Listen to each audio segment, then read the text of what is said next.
You're listening to the Options Insider Radio Network, the home of the Options Podcast. For more quality options programs, visit theoptionsinsider.com or search for Options Insider Radio Network in your podcast provider of choice. Listeners can also access all of our programming through our mobile app available in the iTunes and Google Play stores. Select programs are also available via live stream at mixlr.com/options-insider.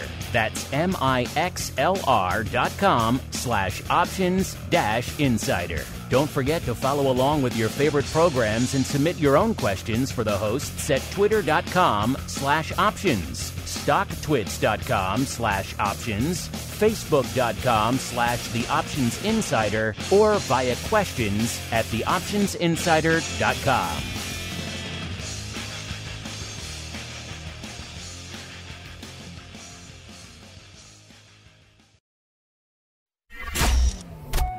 Bitcoin, Ether, Solana, Doge, and more. Cryptocurrencies and digital assets are taking the financial world by storm. This exploding market provides everything a savvy trader needs: volatility, volume, and liquidity, provided you know how to find it. That's where we come in.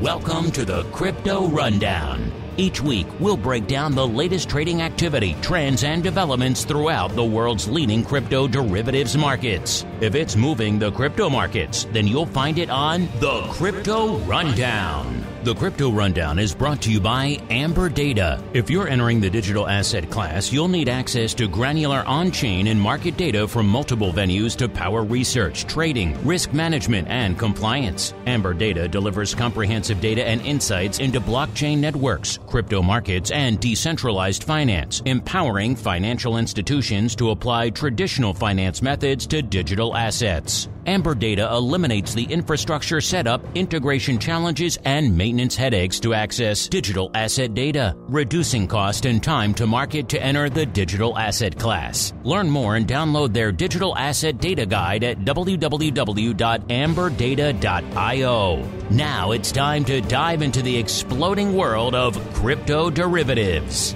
It's time for the Crypto Rundown.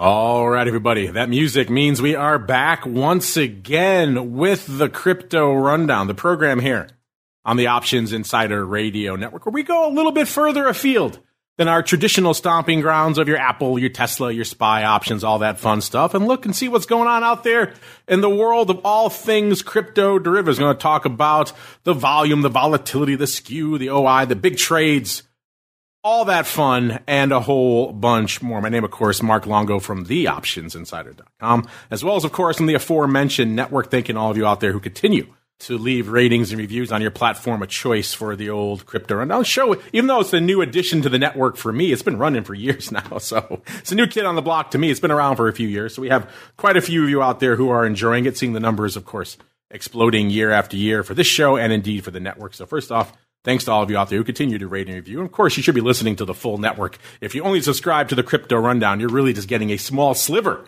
of what we have to offer here on the network. And speaking of the offering on the network, if you want to go above and beyond, you want more in your lives, you want, let's say, 200 plus hours of pro content, great pro Q&As, a lot of them on the crypto side, a lot of great guests from the world of crypto making it into the hot seat on our pro Q&A sessions, as well as, of course, the Options Oddities program at the end of every week, breaking down the wild week that was from an unusual activity perspective. Great giveaways, live access to this and everything else we do on the network, and a whole bunch more. You know where to go. theoptionsinsider.com/pro is the place to go to learn more about that. As we keep on going right on into our first segment, it is time to roll out the Crypto Hot Seat. Forget about cold storage. It's time to turn up the heat on thought leaders from the world of cryptocurrencies and digital assets. It's time to take their place on the Crypto Hot Seat. All right, everyone. Welcome to the Crypto Hot Seat, the portion of the show where we welcome on guests from throughout the world of crypto derivatives and indeed beyond, and proceed to pick their brains for the benefit of you, the listener. And next up on the old Crypto Hot Seat is a newcomer to the program and indeed to the network. He is Josh Schwartz, the co-founder and CEO over there at Fortify. Josh, welcome to the Crypto Rundown program. Thanks, Mark. Great to be here. And Josh, as we are wont to do with all of our first timers here on the network, why don't you go ahead and give our audience a bit of an overview of your background in the crypto space, as well as what the heck it is you guys do over there at Fortify. Sure, happy to do it. So first, I come from a much more traditional financial background, like many people in the space. And for the last 5 years, I've been in crypto all at wallet and custody providers. So I started my career at BitGo, which was the first institutional wallet and pioneer of multisig. And then I was the chief operating officer at Curve, which was one of the first MPC or multi-party computation wallets, which we sold to PayPal in early 2021. And then along with my two co-founders, Michael and Dima, we've been working on Fortify since later that year. And so Fortify is the first and only institutional MPC wallet that's purpose-built for DeFi. We offer our clients secure MPC key management, which I'm happy to talk more about, as well as smart contract transparency, connectivity, and risk controls. We work with some of the largest trading firms, funds, and Web3 companies in helping them manage their risks associated with DeFi and helping more firms integrate the benefits of DeFi within their operations. Maybe it's just helpful to share a little bit more context of sort of what's happened in the space and how we got here, right? So over the past year and a half, the story of DeFi was front and center, which was a major change from the first 13 years of crypto, where crypto was mainly the use case was like to hodl tokens or transfer them, like for CeFi settlement. And all of a sudden we were seeing like real use case of blockchain in the form of like trustless access to liquidity, yield, et cetera. Well beyond the proof of concept of like crypto kitties. And this is accomplished by the use of smart contracts, which take code that could be written by anyone, but enforced by everyone. And that provides the trustless ecosystem. And so, we came to the realization that from a custody and security perspective, protecting a transfer, like that first 13 years, is sort of very different than protecting one's interaction with smart contracts. And we've seen billions of dollars, unfortunately, have been sort of hacked or compromised in the world of DeFi. And so, we've set out to build Fortify to be like the first purpose-built solution to secure institutional access in DeFi. Seems like this isn't your first go-around with institutional-oriented crypto wallets here, Josh. What is it that keeps attracting you back to the world of institutional wallets over and over again? Yeah, it's really interesting. Coming from a traditional background, this is like a very unique asset class. That was my first aha moment when I came into the space, right? That we don't think about custody per se when we think about traditional assets. I'll just give an example. We've seen whether it was flash crashes or other forms of markets going haywire, and we've seen centralized entities in traditional assets being able to bust a trade or reverse something that happened. And of course, we know here that the beauty of the blockchain is that it's immutable and anonymous. But as a result, this all sort of hinges on the appropriate security of that private key. And so for me, just whether you're a CeFi player who's trading on centralized exchanges, or whether you're going deeper down the rabbit hole and really adopting all the benefits of DeFi, it all sort of starts with the custody.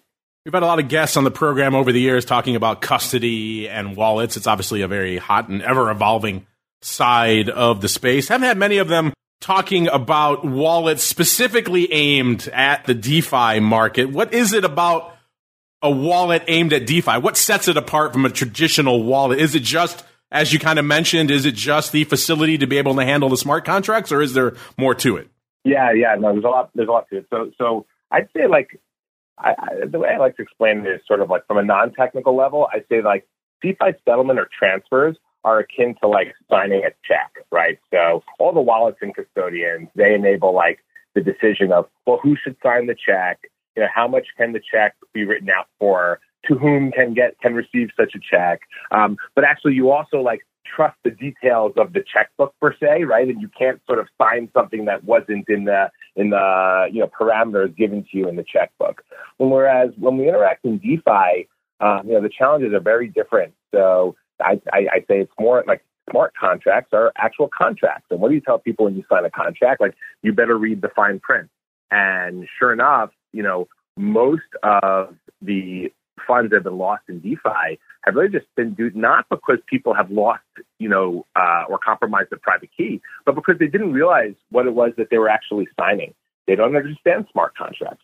And so, whether it's a front-end attack or a phishing attempt on a particular dApp that all of a sudden asks a user to sign a malicious transaction, but the user has no idea that they're even being hacked because they don't understand what the contract's actually doing, or whether it's a compromise in a pool, but the user had no idea that they had even given unlimited allowances from their wallet for that pool to drain their funds. They're just unaware that they're even being attacked. And so, yeah, I think when it comes to DeFi, and I'd say the last piece is, unlike the example of where you could only, sign the parameters of the checkbook, here, as we know, there are new dApps that pop up every day. It's the beauty of DeFi is that it's an open system and people can continue to iterate. But this means that the main way that people interact with DeFi is when they connect their wallet in and they actually sign a transaction, then any unlimited number of dApps are actually generating. And any of those dApps, of course, and any of those contracts can be malicious. And so for Fortify, there's sort of a bunch of pieces of the stack. The first piece that we handle is the connectivity.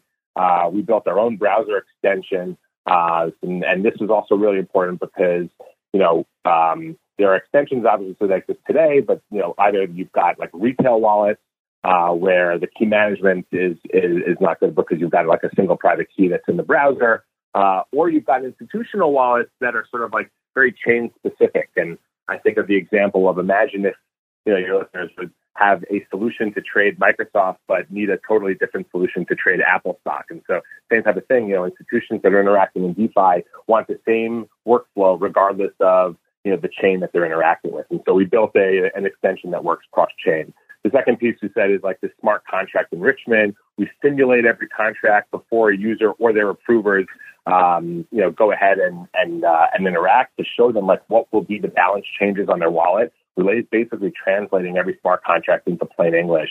And then a bunch of other alerts like, hey, was this the first time that you're interacting with this particular contract? Like if every single day I do the following yield farming strategy and then all of a sudden, one day it's telling me this is the first time that I'm interacting with this contract. I'm like, well, that's weird because I do this every day. And so it would alert me that perhaps something's going wrong. And then the last piece of our stack is sort of a DeFi-focused policy engine, which enables institutions to set their own policies and governance rules as to how their users will interact. Sometimes they'll want a trader to have limited abilities to interact on like only whitelisted dApps up to certain amounts. And this is the type of stuff that they can only do with a DeFi-focused solution. It is hilarious to me that we're talking about institutionally oriented DeFi at the end of the day. There's almost a contradiction in terms out there. A lot of the firms that have come to us on this show, they have an institutionally oriented offering in the crypto space. They're typically trying to replicate something that these traditional finance firms are used to that eases their comfort with crypto. Crypto already an asset class a lot of big firms are skittish about. Now you add on something like DeFi and it just blows their mind entirely. So they try to replicate something that they're more comfortable with. They offer a crypto offering with central clearing or something along those lines to kind of ease that comfort level. You're coming to them now, institutions are saying, hey, let's talk about crypto. Again, something they're already skittish about. And then on top of that, you're adding DeFi. You're bringing DeFi to these institutions. So I'm curious for you, how do those calls go? How do you bridge that gap? How do you overcome that reluctance and lure them to the dark side of DeFi there, Josh? Yeah, it's a great question. I think over the last 5 years, I've watched already the general adoption of different, whether it's financial firms or more traditional corporations that have been adopting all the technology that blockchain digital assets provide. I do think there's an adoption curve, but ultimately, DeFi is actually, it's a bit of the solution to the problem that a lot of these traditional folks are facing, right? We have this false sense of security, whether it's the counterparty that we trust. And then, sure enough, all through financial history, we've been time and again shown examples of where, centralized entities actually become the problem. And it's those same entities that we actually felt secure and trustworthy with. I think of, obviously more recently, we had a similar issue in the crypto markets with what's happened with FTX. And again, this is another example of this is a centralized entity, and I think there was a great, one of our investors, Pantera, put out a letter in the middle of the year as a response to, I believe it was a New York Times article after the whole 3 Hours Capital and Celsius sort of debacle. And New York Times, I think, wrote an article about the death of DeFi. And Pantera responded and said, actually, DeFi is the only thing that's working. These are CeFi institutions that continue to fail. This is nothing new to our industry or asset class. And actually, while some of those institutions were halting withdrawals from their clients, i.e., a failure of CeFi, they were going on, platforms like dApps, like Aave, et cetera, to liquidate their funds, because you can't call Aave and say, hey, I want to pause withdrawals. That's the beauty of a trustful system. And so I think if anything, DeFi obviously has a long way to continue to. It's an education. There's regulatory questions, but I think in general, just the conscious mechanics of DeFi actually solves for the trust issues. It's funny you mentioned FTX, because you're right. As you said at the start of the show, that has really brought DeFi into the crosshairs, into the limelight quite a bit. It does seem like that moment, that FTX meltdown, really crystallized the crypto space, and it in many ways fragmented it into two camps. People were always leaning DeFi or essentially cleared in the past, but it seems like that really solidified people's views on the issue. Some people, as you mentioned, thought, hey, DeFi is the solution to this, and so they're leaning much more heavily into that. And others have been saying, hey, we've been saying it all along. This crypto space, it's kind of the Wild West. We need something more along the lines of what we know and what we trust, which is central clearing. We've seen firms like CME and others really kind of beat that drum going forward. So it does seem like this has very much caused a bit of a schism, or maybe even deepened an existing schism in the crypto space. So I'm curious for you guys, Josh, as you're going out there now with an offering that is very clearly focused on the DeFi side for institutions.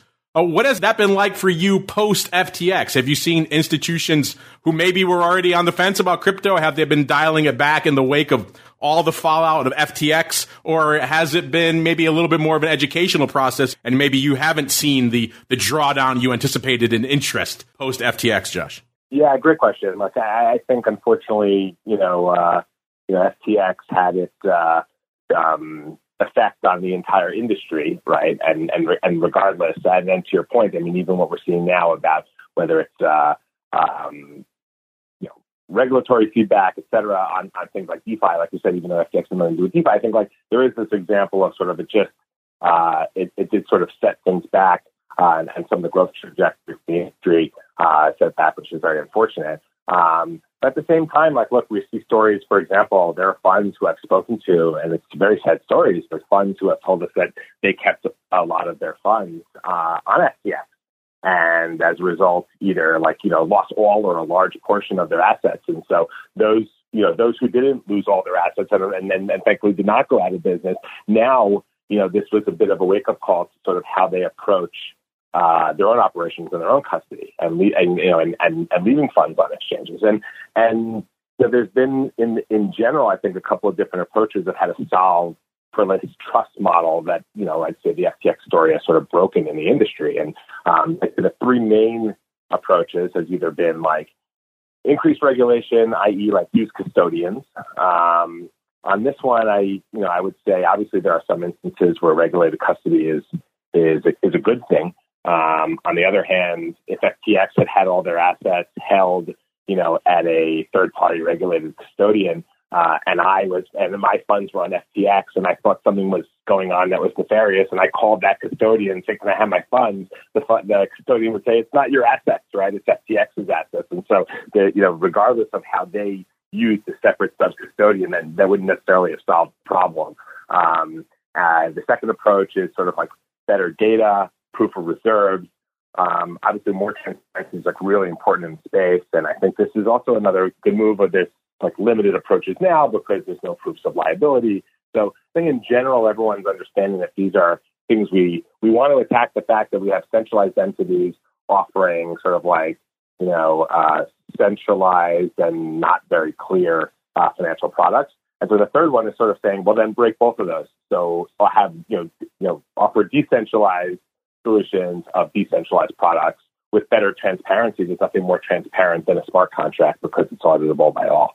Yes, definitely been an interesting time post FTX. You're right. Immediately post FTX, a lot of people said they were washing their hands of crypto. This kind of crystallized some of their worst fears about the space, and a lot of institutions were backing away. Then, of course, fast forward to this year, and for the better part of 2023, we've seen the crypto markets pretty much been off to the races. So maybe some firms that were a little bit reluctant, a little bit spooked post FTX, now starting to get intrigued again by missing out on a pretty extensive bull market, at least so far this year. So what are you hearing behind the scenes, Josh? Are institutions, are they still a little skittish, a little bit reluctant post FTX, or has this, for the most part, protracted bull market here for 2023, is that starting to lure them back into the fold a little bit? Yeah, I'd say there's definitely cautious optimism, right? I mean, we saw good examples even post FTX of JP Morgan with their proof of concept with a fork of Aave, actually doing something, leveraging DeFi for their project with Bank of Singapore. We see that there's a record number of developers now, working on Ethereum, on smart contracts. So we see unlike perhaps some of the other quote bear markets or cycles that we've seen in the past, there's just, I think, a tremendous amount of building that's going on now. And I think that part is very positive. As I said, there are some, depending on the type of firm, there are some things that they're waiting for more clarity on. Regulation is always an issue because no one wants to do something and find that afterwards. And even with the best intentions, they can find that afterwards they did the wrong thing. So just depending on the firm, they all have their different levels of comfort. But we're seeing, we're definitely seeing people, building, growing, and certainly coming back into the market. Well, you mentioned the regulatory side. It's kind of hard to talk anything crypto these days without talking the other side of that, which is, of course, a regulation. We have seen this new regime over there at the SEC taking a second look at all things crypto, certainly in the wake of FTX. And it seems like they're very much laser focused on the DeFi side of the space as well. Is that a concern for you going forward, Josh, that maybe the SEC going to start cracking down on the DeFi space in particular in ways that in the past maybe it wouldn't have been on their radar? Yeah, great question. It doesn't concern us. I would say, if anything, the biggest blocker that I've watched over the last 5 years, as far as regulation has been concerned, is just lack of clarity, right? I mean, the market is full of, participants who are looking to do the right things, who are looking to build, real solutions and real financial ecosystems, and just want to make sure that they're doing it within the guidelines of if there will be regulatory, oversight, knowing what that is. And so I think the biggest challenge has sometimes been lack of clarity on that. And for us at Fortify, we have the same approach. Sort of our job is to enable our clients to securely interact and compliantly interact with DeFi. And so for us, it's the same thing. If there's a solution that requires, as a good example, interacting on public pools, can be a risky thing because you don't know who else is in the pool. Well, there is information that can be known now, and data, transparent data that can be known, who is in the pool at the time, and tracking those addresses to potentially, malicious users. And so, there can be regulatory oversight that requires that anyone who's interacting in public pools is using infrastructure that is monitoring pool data and checking for bad users. And if that's the case, then of course this is a perfect thing for a DeFi focused wallet to interact with and integrate. And so there's a lot of things where if we just all sort of most market participants would welcome any clarity from regulators. I think that's certainly the case. A little bit of clarification could go a long way. They've been waiting for that for quite some time. Speaking of time, Josh, we are running out of it here. We have to keep on rolling with the show. But before we roll out of the Crypto Hot Seat segment, we always like to leave our audience wanting a little more. So now, Josh, if there's any hints, any teases you could leave with our audience of what they can expect from you or the team over there at Fortify in the coming months, now is the time, sir. The floor is yours. Sure. No, thanks. And thanks again for having us. We're super focused on continuing to build solutions that protect the users within, across DeFi. That includes additional chain support. That includes additional protections against various DeFi activities. We just recently rolled out, for example, our bridging transparency, and there'll be more opportunities like that. And so just if any of the users are interested in learning more, I just encourage them to come to fortify.com. Reach out to us, and happy to do demos with any of your institutional clients. There you go. Check them out to learn more. Fortify.com. That's Fordefi. Get it? Fortify listeners, Fortify.com is the place to go as we keep on going right on into the Bitcoin breakdown. It's time to explore the latest trending activity, trends, and developments across the world's leading crypto market. It's time for the Bitcoin Breakdown. All right, everybody, welcome to the Bitcoin Breakdown, the portion of the show where we break down everything going on in the world's leading digital asset, which is, of course, the big dog, which is Bitcoin, looking a little bit smaller this week. Of course, a lot of bad news popping off in the world of crypto since our last show, most of it centered around Silvergate Capital, one of the leading banks for the crypto space, having some questions about whether they will remain a going concern going forward.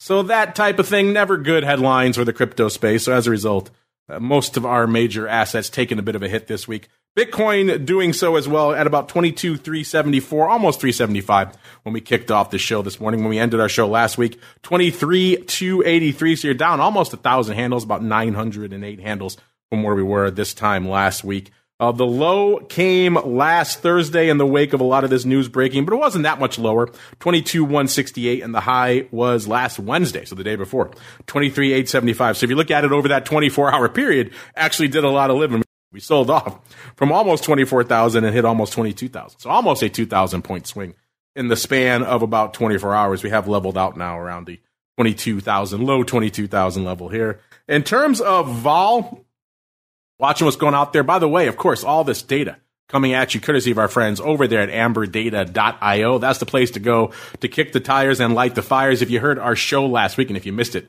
you have to go check it out, listeners. We spent pretty much the whole show just diving into some great data that Greg and the rest of the team over there in Amber Data have crunched in terms of what the hell is really going on with crypto options. How do they work? How do they trade? And what are some ways you can trade them that are actually successful?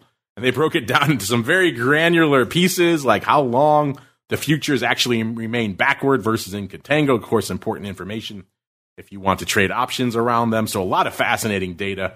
Check them out over there at amberdata.io is the place to go to kick the tires and light the fires. And, of course, get that free white paper because it is really fascinating stuff. And if you're even remotely intrigued by this market, you owe it to yourself to check it out. And if you're on Amber Data right now, you would see that vol has ticked up a wee bit since our last show. It was about a 45 and a third last week, about 48 and a quarter this week. So up almost 3 points out there in Bitcoin land. Not surprising. We saw a wee bit of downside action over the span of the last week. Skew-wise, though, not a huge evolution. Last week, we were about half a point negative, so effectively flat. This week, we are almost exactly flat. No real love, no real bias in either way out there in terms of skew. We're kind of waiting for the next shoe to drop out there. Hopefully, it's not another shoe like Silvergate Capital, but you never know at the end of the day. Let's get out to the OI. Let's see what's open for size out there on Deribit right now. Calls, you got about 188,000 calls open. That's up about 7,000 from this time last week, so not a huge change there. Puts about the same deal, 81,500, up about 5,500 from this time last week. Let's go see what's open for size out there in terms of the big positions. What are the top 5 positions that are open on Deribit right now? Let's find out together, listeners. Number 5, we have the 26,000 strike that has 12,000 contracts open. That's down about 1,600 from this time last week. It's actually our biggest. Actually, no, I take it back. Number 4 is slightly bigger, but one of our bigger movers on the week here. Number 4, we have the 24,000 strike. Remember, I said at the start of the show, listeners, we've been bouncing between almost 24 and about 22,000 for the better part of this week, and hence these strikes lighting it up here. Number 4, we have the 24,000 strike. 14,400 contracts open there. It's up about 1,800. So that is our biggest mover in terms of change of OI on the week. Number 3, we have the 25,000 strike. 13,600 contracts open there. That's up about 1,000 from this time last week. Number 2, the 23,000 strike. 15,000 contracts open there. Up about 700. And number 1, yet again, the 30K strike, listeners. It maintains its stranglehold on Bitcoin options yet again this week. 19,800 contracts, just a hair shy of 20K. That's up about 800 on the week. So all in all, not a huge week in terms of evolution of the top 5, but intriguing to see that the 30K strike still manages to cling to its top spot. Let's go see what's going on out there in your other favorite crypto product, of course, Bitto, trading 13 3/4 when we kicked off the show. That's down almost 3/4 of a point, about 0.65 from where it was this time last week. So we've been kind of vacillating into this 13.5 to 14.5 range quite a bit here in Bitto, leaning towards the lower portion of that range right now. The ADV hasn't really budged since our last show. In fact, it's literally unched 54,000, exactly what it was this time a week ago. The vol in BITO also almost literally unched 51 last week, about 51 this week as well. So not a heck of a lot of evolution on the vol front. Let's see what's open for size out here on the BITO front this week. Let's just do a top 5. On number 5, we've got the March 14 call, 16,800 of those. Number 4, we've got about 17,000 of the Jan 25s. So interesting. Some might say optimistic. This is even more optimistic, listeners, than the ever-popular 30,000 strike that seems to be dominating the tape over there at Deribit. Number 3, we got 19,000 of the Jan 18 calls. Number 2, 25,000 of the June 8 puts. Those have been out there for a while, not going anywhere for a while, I'm assuming, listeners. And the number 1 size position in BITO options right now, 28, almost 29,000 of the Jan 15s. Those make a little bit more sense, a little bit closer to the fire there than the 25s. If you go a little bit farther, if you do a top 10, listeners, you got 16,000 of the Jan 65s. That's a fascinating one out there as well. So a lot of fun paper open out there in BITO land right now, but we got to keep on rolling to explore the altcoin universe. It's time to move beyond Bitcoin and find out what's moving the rest of the crypto marketplace. It's time to boldly venture into the altcoin universe. All right, everybody, welcome to the altcoin universe, the portion of the show where we explore everything outside of the big dog, which is Bitcoin, except for right now. We talk about the top 10. Bitcoin usually hanging out at the top of that list here, listeners. Number 10, we've got Binance USD.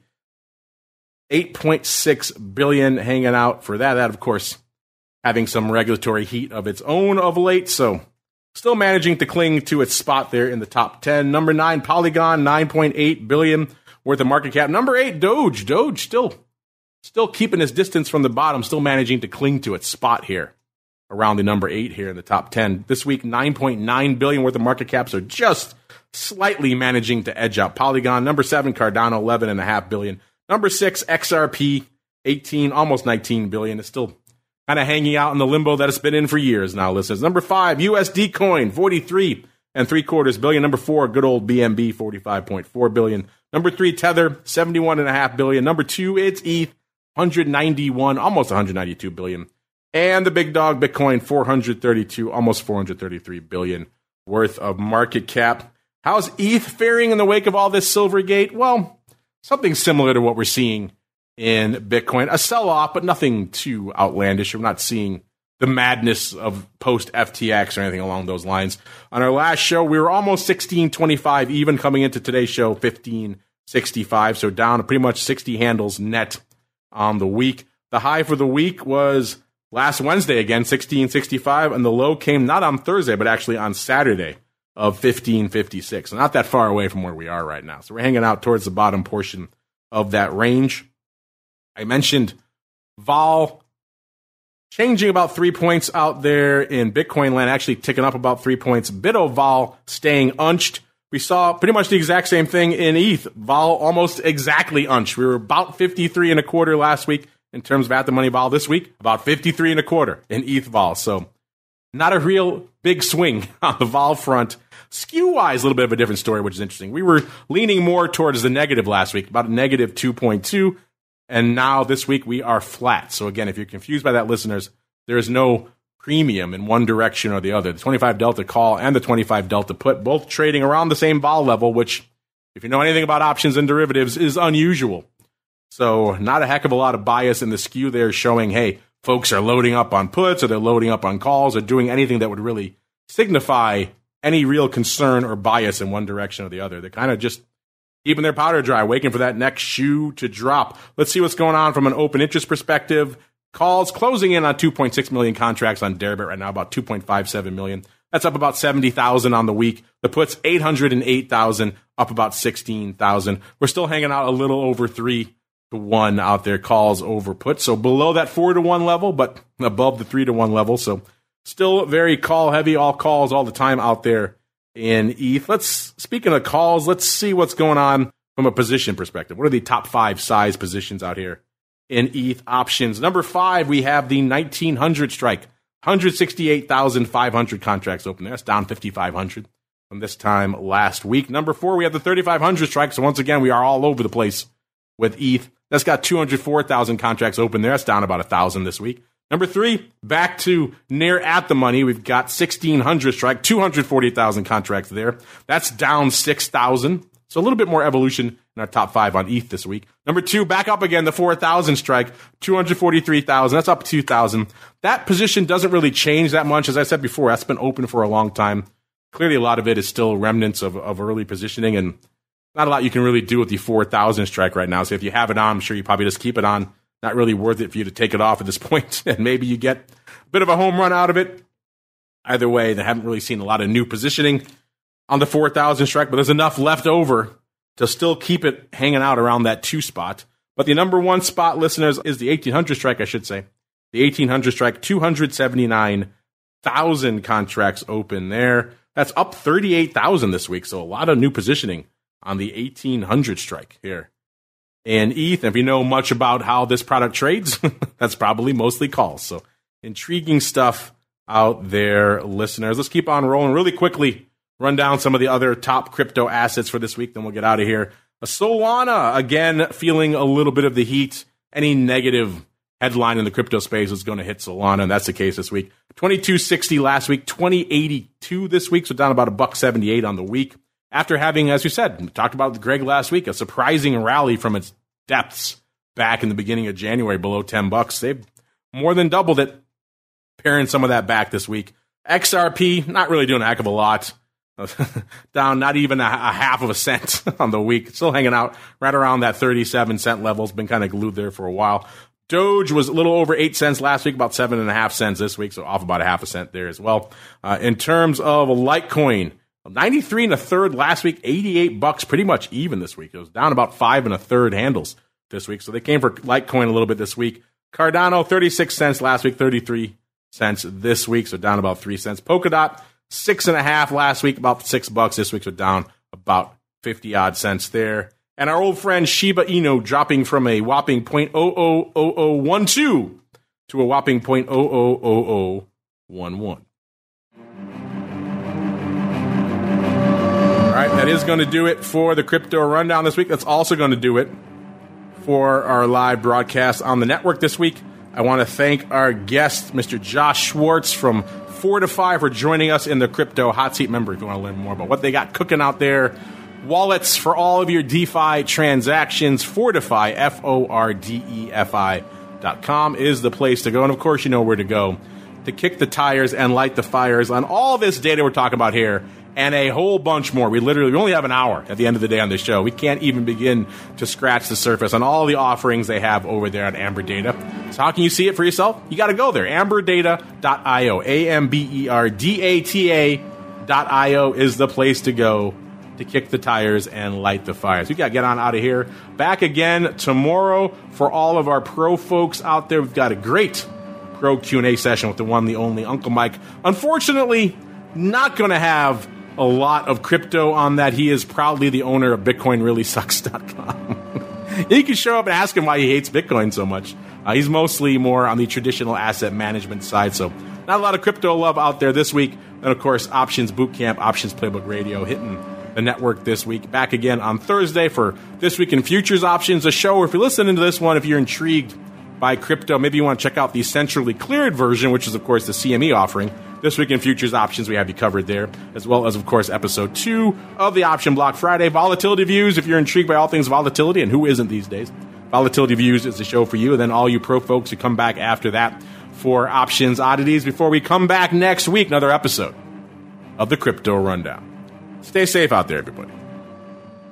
The Crypto Rundown is brought to you by Amber Data. If you're entering the digital asset class, you'll need access to granular on-chain and market data from multiple venues to power research, trading, risk management, and compliance. Amber Data delivers comprehensive data and insights into blockchain networks, crypto markets, and decentralized finance, empowering financial institutions to apply traditional finance methods to digital assets. Amber Data eliminates the infrastructure setup, integration challenges, and maintenance headaches to access digital asset data, reducing cost and time to market to enter the digital asset class. Learn more and download their digital asset data guide at www.amberdata.io.